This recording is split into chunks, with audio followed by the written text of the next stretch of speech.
chargé des négociations et du suivi des projets avec la République populaire de Chine. Le ministère de la fonction publique et du travail procède à l'intégration des enseignants de l'élémentaire et du secondaire. Bonsoir et bienvenue dans ce journal télévisé en français que nous ouvrons par ce message du chef de l'État adressé à son Excellence Mohamed Morsi, Président de la République arabe d'Égypte. Monsieur le Président, votre brillante élection à la magistrature suprême et votre grand et beau pays m'offre l'agréable occasion de vous présenter au nom du peuple tchadien, de son gouvernement, ainsi qu'à mon nom propre, nos très vives et chaleureuses félicitations et nos souhaits de plein succès dans l'exercice de vos hautes et nobles fonctions. La confiance que le peuple égyptien vient de placer en vous ouvre une nouvelle étape dans votre engagement à son service et constitue un vibrant hommage rendu à vos grandes qualités d'homme d'État. Le peuple tchadien et moi-même voudrions vous assurer de notre attachement à l'esprit d'amitié, de fraternité et de coopération qui caractérise les excellentes relations qui existent entre nos deux pays, et vous réaffirmons notre ferme volonté d'œuvrer sans relâche pour leur consolidation et leur raffermissement au bénéfice mutuel de nos deux peuples. En vous renouvelant toutes nos félicitations, nous vous prions de croire, Monsieur le Président, en l'assurance de notre très haute considération. Idriss Déby Itno, Président de la République du Tchad, chef de l'État. Cela dit, le baccalauréat session de juin 2012 s'est achevé en fin de semaine dernière. Les postulants sont dans l'attente des résultats. Les postulants sont dans l'attente des résultats avec toute l'ennui et l'anxiété que cela suppose. Aujourd'hui, notre éditorialiste soulève un certain nombre de questionnements sur l'ensemble du processus conduisant à cet examen. Ahmad Makaïla. Mesdames, Messieurs, bonsoir.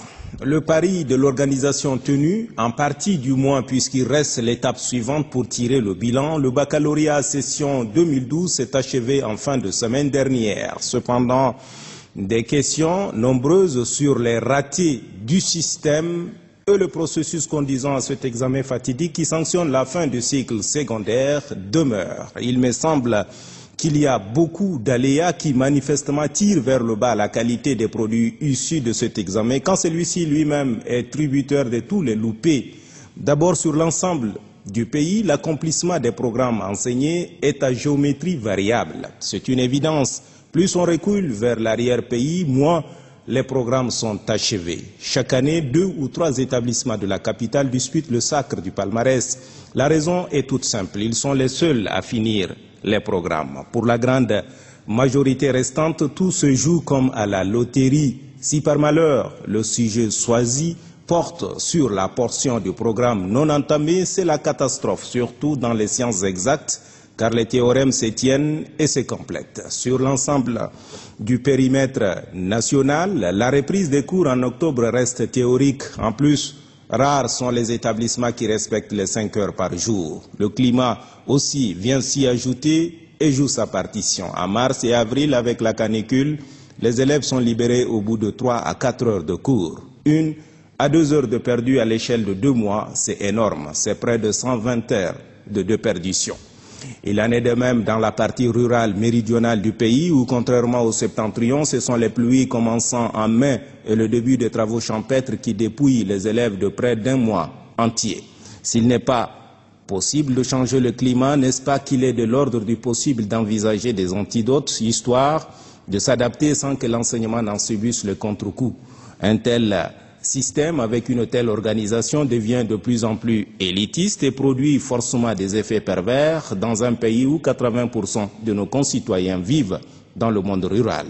Que va-t-on faire de ce milieu de jeunes gens victimes innocentes d'un système visiblement en panne? Par ailleurs, le constat général indique que le jeune Tchadien arrive au baccalauréat de plus en plus âgé par rapport aux standards internationaux. La moyenne d'âge depuis 5 ans est de 24 ans. Or, la norme universelle voudrait qu'à 24 ans, on finisse le premier cycle universitaire. Le solide gaillard qui aura fini ces différents cycles à 40 ans n'aura que 20 ans de vie active. La limite pour la retraite étant 60 ans. Ce n'est ni justice ni équité. Aussi curieux que cela puisse paraître, Les partenaires de l'école tchadienne peinent à trouver des solutions à ce dysfonctionnement qui achève de convaincre qu'il urge d'ouvrir le tiroir des résolutions issues des assises des États généraux de l'éducation. Vivement lundi prochain. Les attaques personnelles, les rumeurs déstabilisatrices, les atteintes aux institutions, les calomnies et l'injure ne grandiront jamais notre pays. Elles ne nourriront jamais la démocratie. Par conséquent, le gouvernement ne peut admettre ces dérives préjudiciables à l'édification de la nation. Vivement que cette alerte soit entendue par les Tchadiens. Le ministre de la Communication, porte-parole du gouvernement, Hassan Sila Bakari. Depuis un certain temps, nous assistons dans notre pays à un regain d'activité en rapport avec l'expression des opinions libres. Cette liberté d'expression est disputée aussi bien à travers la floraison de nouveaux titres de presse que par la classe politique. Le gouvernement le relève pour s'en féliciter. C'est bien la preuve des progrès tangibles de la démocratisation de la vie publique au Tchad.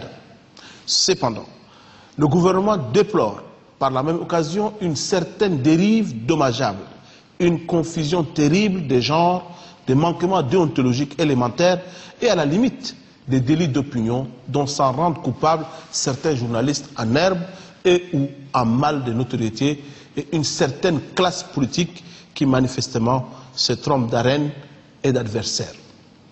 Ces carences se caractérisent par des attaques de bas étage contre les plus hautes personnalités de la République, contre les membres du gouvernement, parfois insinués, des fois nommément cités, des contre-vérités, des canulars dans le seul but de nuire ou de se placer sur orbite, ou encore de desservir la cohésion sociale et les vivre ensemble des Tchadiens, prônés par son Excellence le président de la République, Idriss Déby Itno.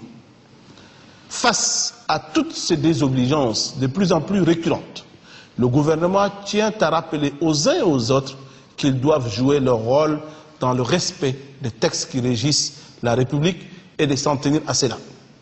L'apprentissage de la démocratie n'est pas synonyme du permis à tout faire.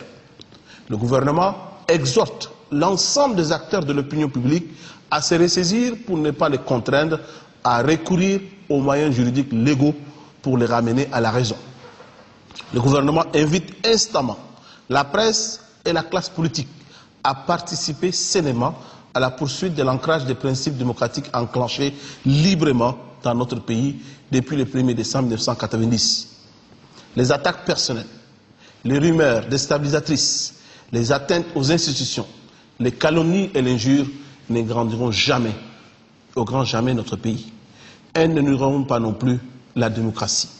Elles se mettent, au contraire, en travers du chemin de la Renaissance en marche aujourd'hui.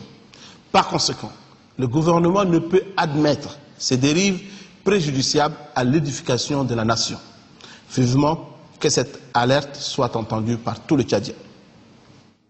C'était là le ministre de la Communication, de l'Information et de la Communication, porte-parole du gouvernement, Hassan Sila Bakari. Un accord cadre de prêt d'un montant de 2 milliards de dollars a été signé entre la République populaire de Chine et le Tchad. Dans le cadre de cet accord, le Tchad entend réaliser un certain nombre de projets socio-économiques. 5 grands projets ont été ainsi présentés ce matin par la coordination générale chargée des négociations et du suivi des projets avec la République de Chine. Pour ces projets, plus de 35 entreprises chinoises soumissionnent. Elvis Tabo. Ils sont chinois et ils représentent les entreprises de leur pays.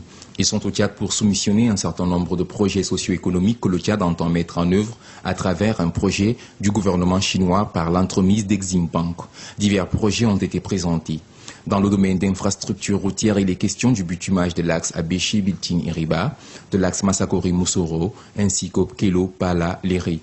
Une manière aussi de désenclaver le pays en le raccordant aux pays voisins tels que la Libye, le Soudan, le Niger et le Cameroun. Parlant toujours de désenclavement, la construction en N'Djamena d'un pont sur le Chari à partir du quartier Gassi est prévue. La construction d'un aéroport international fait aussi partie des priorités. Dans le domaine de l'agriculture, 20 000 hectares de périmètre hydro-agricole seront aménagés dans les bassins du lac Tchad, lac Fitri, ainsi que dans le Salamat. En ce qui concerne l'énergie, c'est une centrale électrique à gaz d'une capacité de 100 MW qui sera construite à Sédigui. Cette centrale permettra de desservir Mao, Moussoro, Massaguet et Bol. Toujours dans le cadre de cet accord, la construction d'une cimenterie est aussi à l'ordre du jour. Ces projets entrent en droite ligne dans le cadre de la politique du président de la République qui veut bâtir une nouvelle économie tchadienne sur une base assez solide en privilégiant les infrastructures. Les entreprises chinoises qui seront retenues auront pour obligation d'impliquer à hauteur de 30% les entreprises tchadiennes. Une visite guidée est prévue dans un meilleur délai pour permettre à ces entrepreneurs de s'imprégner des réalités du terrain.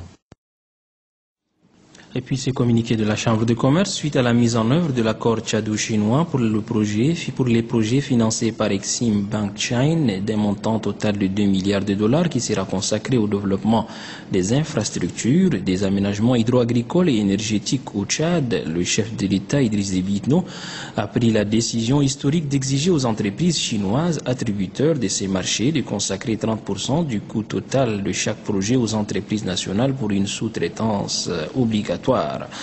Les opérateurs économiques, par la voix de la Chambre de commerce du Tchad, saluent cette initiative historique et félicitent le président de la République pour cet engagement qui démontre une fois de plus sa ferme volonté de soutenir et développer un secteur privé tchadien moderne. Ce geste fort qui est accompagné des mesures nouvelles pour garantir la transparence la plus complète dans l'attribution des marchés pour un meilleur développement du secteur privé et par conséquent de l'emploi au Tchad est une nouvelle preuve des hautes autorités de notre pays de bâtir un Tchad moderne et économiquement prospère. Ce communiqué porte la signature du président de la Chambre de commerce, Koulamalla Souraj. Le ministère de la fonction publique et du travail vient d'achever les intégrations des enseignants de l'élémentaire et du secondaire. Cela conformément à la loi des finances 2012. Les dossiers traités proviennent essentiellement des archives de la fonction publique. Kadnouba Théophile. Après l'adoption et la promulgation de la loi des finances 2012, le ministère de la fonction publique et du travail passe à la vitesse supérieure. L'institution chargée de la gestion des dossiers des demandeurs d'emploi vient de procéder au recrutement des fonctionnaires de l'enseignement élémentaire et secondaire. Le ministère de la fonction publique met à la disposition du ministère de l'enseignement 1450 instituteurs, dont 188 sont maîtres communautaires et 207 professeurs de CEG appelés CAP-CEG. Et aussi 118 enseignants de jeunesse et sport. Compte tenu du nombre important de dossiers qu'on a dans notre archive, la structure interministérielle a été instruite pour tenir compte de l'ancienneté. Nous avons demandé au ministère utilisateur que la prise de fonction de ces nouveaux recrues peut se faire dans leur lieu d'exercice, afin qu'ils prennent service dans les meilleurs délais. Ce travail a été abattu avec le concours du comité de suivi des dossiers des instituteurs en instance d'intégration dans le but de vérifier l'authenticité des dossiers et la transparence dans la gestion des dits dossiers. Et nous avons eu des entretiens avec le ministre qui nous a promis qu'il va respecter la promotion et il veut aussi appliquer la transparence. Et ce que nous avons vu dans l'arrêté qui était sorti bien avant les 6 arrêtés de 620, nous avons constaté qu'il y a la transparence. Nous sommes satisfaits. Ce travail, effectué d'arrache-pied par les différents services du guichet unique, vise à évacuer le quota retenu pour l'année 2012 conformément à la loi des finances et éviter des reliquats qui peuvent alourdir les archives de la fonction publique. Sur la base d'un rapport produit par le conseiller technique à l'agriculture du chef de l'État, le ministre de l'Agriculture, Jimé Adoum, a séjourné du 21 au 24 juin dernier dans la Tandjilé et le Mayou-Kébi-Est. Les manquements constatés au niveau des aménagements hydro-agricoles ont été corrigés. Adef Ahmad Benrahma. Le rapport de janvier 2012 qui relève des manquements dans les aménagements hydro-agricoles de la Tandjilé et du Mayou-Kébi-Est n'est plus d'actualité. Le constat a été fait par le ministre de l'Agriculture et de l'Irrigation, Dr Jimé Adoum, le conseiller technique du président de la République, celui du Premier ministre, le coordonnateur national du PNSA et bien d'autres techniciens. Même l'auteur du rapport, le conseiller à l'agriculture du chef de l'État, Hassan Saleh, reconnaît que le tir a été rectifié. Les sites concernés sont Kazié B de Bongor, Tcharay, Kim, Béré, Tamio, Delbian. À Boumou, qui constitue les gros lots avec environ 3000 hectares irrigués, le travail a été positivement apprécié. Sur les sites visités, le conseiller du chef de l'État a insisté sur la pérennité des ouvrages et la maîtrise de gestion de l'eau pouvant favoriser la culture des contre-saisons. Le bureau d'études et de contrôle est le seul organe impartial qui peut attester les sérieux du travail. De manière générale, tous ces travaux ont été réalisés dans les règles de l'art et au plaisir de tout le monde. Voilà donc à la deuxième campagne, aujourd'hui en juin, nous pensons qu'il n'y a pas une seule entreprise qui n'a pas atteint un minimum de 98% de travaux à réaliser. Le ministre de l'Agriculture s'est dit rassuré des réalités du terrain. Je me félicite du fait que notre descente sur le terrain nous a donné beaucoup d'enseignements et effectivement les entreprises ont repris les travaux. Elles ont rectifié, si vous voulez, tous les manquements qui ont été constatés par le conseil technique du chef de l'État.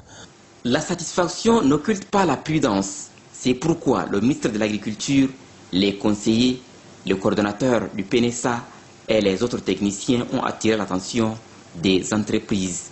Elles sont appelées à respecter leur cahier de charge. Une mission conjointe PNSA, ministère de l'hydraulique urbaine et rurale, a séjourné du 16 au 22 juin dernier dans le Wadi Fira, l'Enedi Est et le Bata. Objectif de cette mission, procéder à la réception provisoire du barrage de Kadjimar et les puits pastoraux dans ces zones. Madji Oulitan. Conduite par le responsable de passation des marchés du Programme national de sécurité alimentaire, cette mission vise non seulement la réception provisoire du barrage de Kadjimar et de 15 puits pastoraux dans le Wadi Fira et le Bata, mais a permis également à la délégation de constater de visu et d'évaluer les besoins réels pour la réhabilitation des barrages de Kariari, d'Absounout, de Matadjana, de Kajou et d'Itou. La construction du barrage de Kadjimar, situé à 46 km au nord-est d'Arada, est un ouf de soulagement pour la population, en témoigne le sous-préfet adjoint d'Arada. Cet ouvrage-là va servir beaucoup ma population. Maintenant, les gens sont tout autour de ces barrages. Maintenant, ils se sont venus s'intéresser. Ils ont créé plusieurs écoles. Ils sont en train de scolariser les enfants. Et ils sont aussi prêts à faire maintenant le maraîchage autour de cet ouvrage-là. La construction de ce barrage obéit-elle aux normes? Jamal Abdel Nasser Chérif est le directeur adjoint de l'approvisionnement en eau potable et assainissement, membre de la délégation. On a constaté ensemble, tout au long du chantier, qu'il n'y a pas de malfaçon.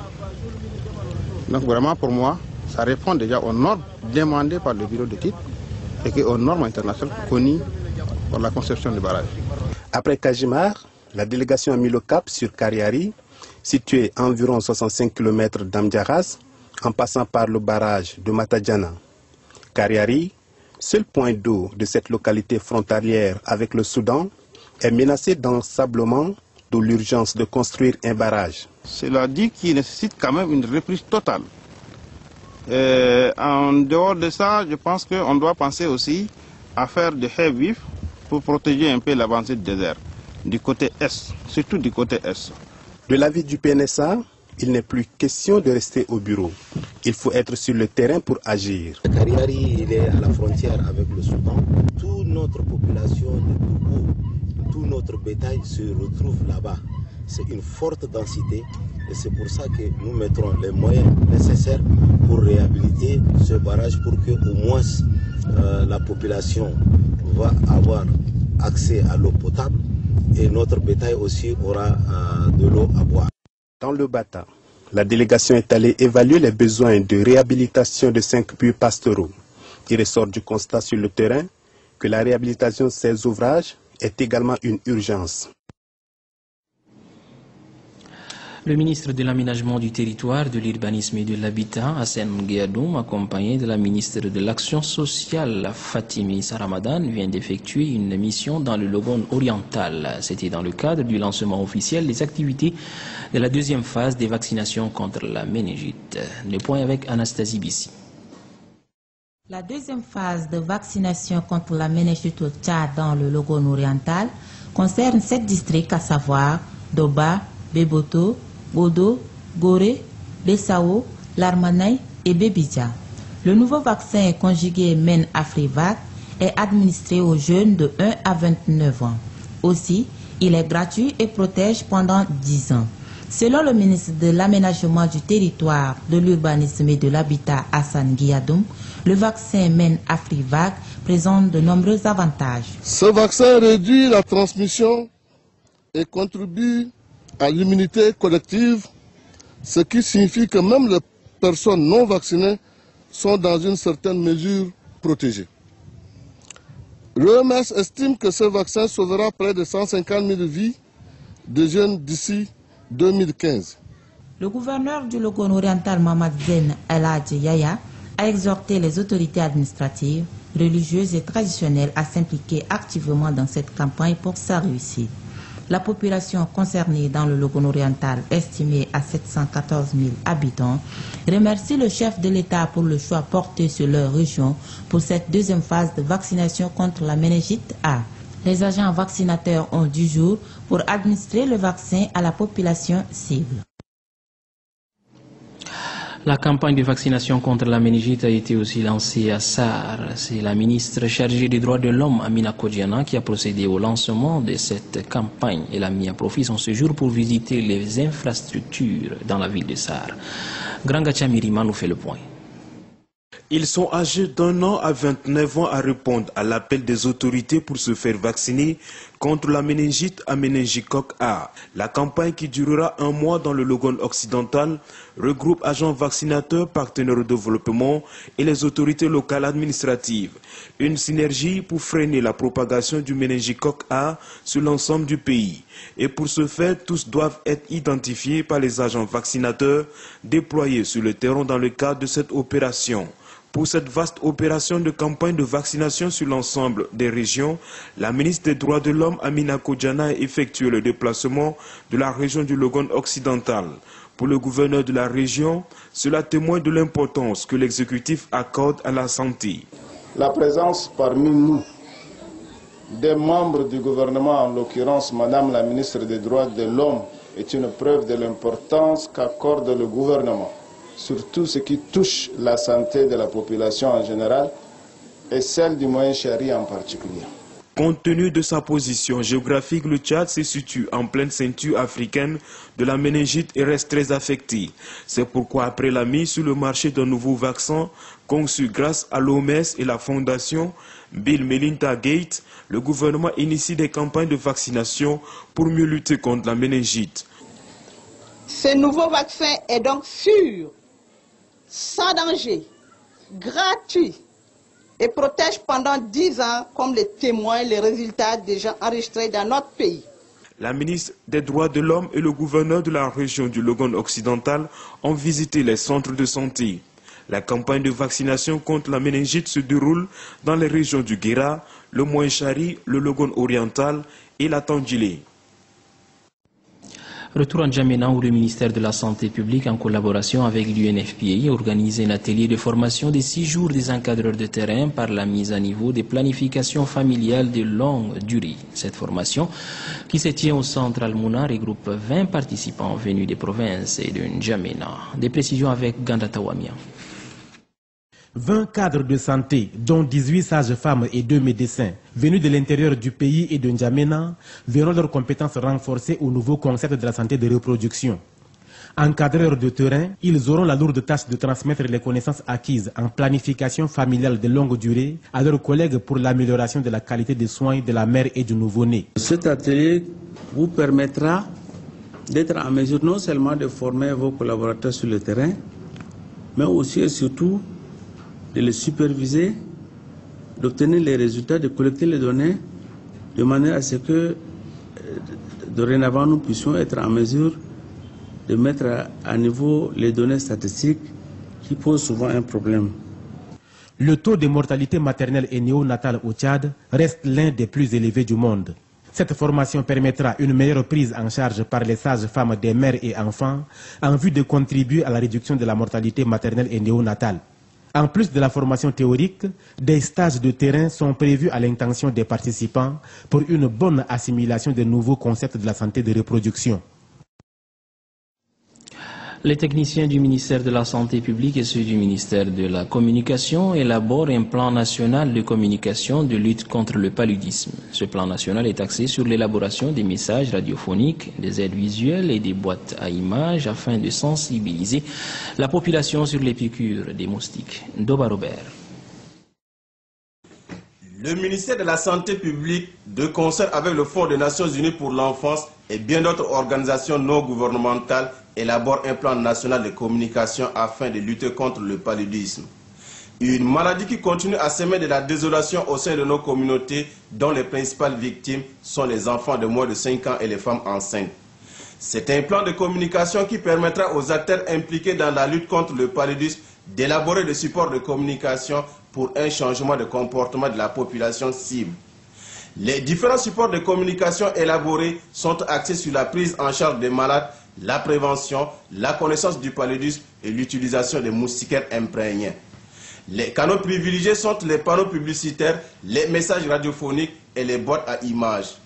Pour permettre aux participants de s'imprégner des techniques de base d'élaboration de supports de communication, des experts en communication se sont relayés pour élucider les participants sur les différents genres journalistiques et les méthodes d'élaboration des aides visuelles. À l'issue des travaux, les participants ont formulé quelques doléances.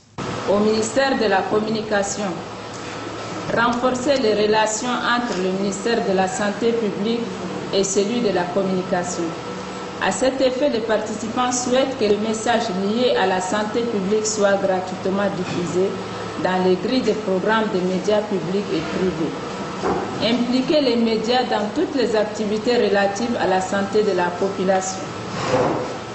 Nommer des points focaux de lutte contre le paludisme dans les médias publics et privés. Les participants invitent les partenaires à s'investir davantage dans la politique de lutte contre le paludisme.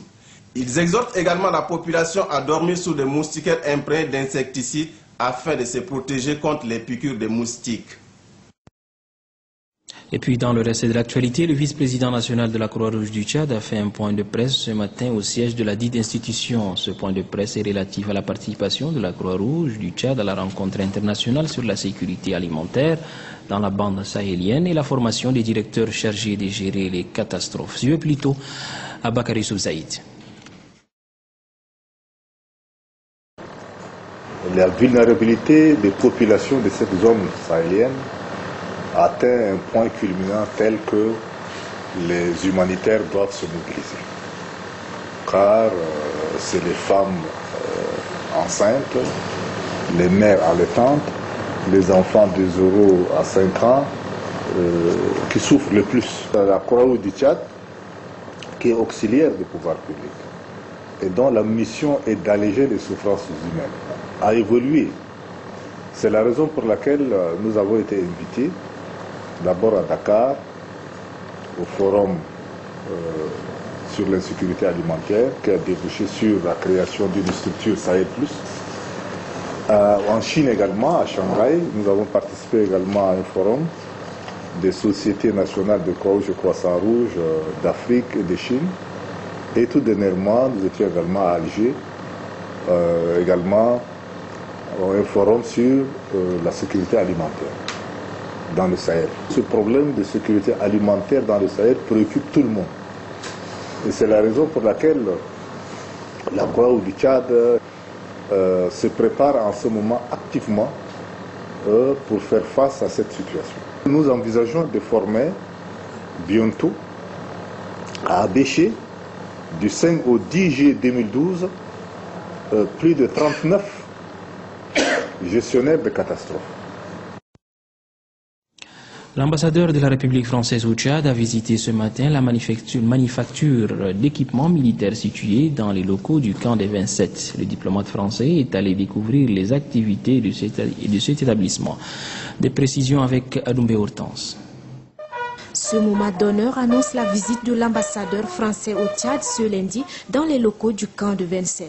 Le diplomate français vient découvrir la manufacture d'équipements militaires MANEM, une institution sociale au service de l'armée. La principale activité développée dans cet établissement est la confection des tenues militaires, des équissons et des matelas pour l'équipement des logements individuels ou collectifs. Ici, c'est toute une production en chaîne qui se dessine pour aboutir enfin à la confection de plus de 400 tenues par jour. Il s'agit entre autres des tenues de combat, des tenues légères et des tenues d'apparat. Les modèles sont déterminés selon les circonstances et la main-d'œuvre est assurée par les militaires eux-mêmes. En temps de paix, l'armée tchadienne ne chôme pas.